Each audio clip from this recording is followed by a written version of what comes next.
हरे कृष्णा। दशहरा, बुराई पर अच्छाई की विजय।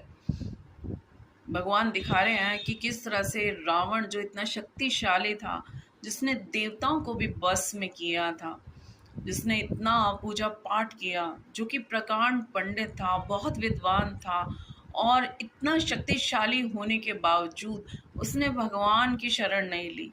उसने भगवान की पत्नी जो सीता मैया है, जो स्वयं लक्ष्मी जी हैं, उनका हरण किया और उसको पनिशमेंट मिला। भगवान के द्वारा वो मारा गया, भगवान के हाथों से वो मारा गया।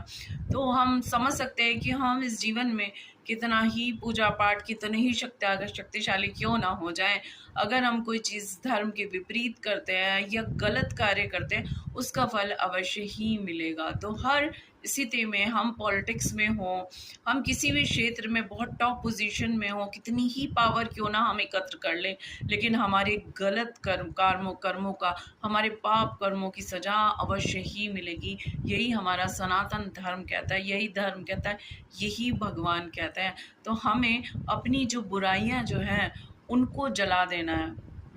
आज के दिन हमें प्रतिज्ञा करनी है कि हमारे अंदर जो काम, क्रोध, लोभ, मद, मत्सर्या हमारे अंदर है, उसको हम खत्म करने का प्रयास करेंगे। और किस तरह से प्रयास करेंगे? भगवान की शरण लेकर, यानी कि भगवान के नामों को लेकर, भगवद गीता में भगवान के आदेशों का पालन करके, भगवद गीता से सीखेंगे हम। तो इस तरह से हम अपने जो बुराइयों पे विजय प्राप्त कर सकते हैं। तो उसका सबसे पहला तरीका ये होता है कि हम अपनी बुराइयों को अंडरस्टैंड करें कि हमारे अंदर किस टाइप की बुराई है। वरना कोई भी इंसिडेंट के अंदर, कोई भी सिचुएशन के अंदर हमेशा हम दूसरों को दोष देते हैं कि ये हो गया हमारे साथ, उसके दोषी हमारे दूसरे लोग दोषी हैं उसके। हम कभी नहीं समझते कि वो दोष हमारे अंदर है, वो बुराई हमारे अंदर है। और इस तरह से अपने अहंकार में, अपनी शक्ति के घमंड में, धन हो या और कोई शक्ति हो, यश के अंदर हम बिल्कुल भगवान को भूल जाते हैं। सामने से भक्ति करते हुए, सामने से पूजा करते दिखते हैं, लेकिन हमारा अहंकार कभी जाता नहीं।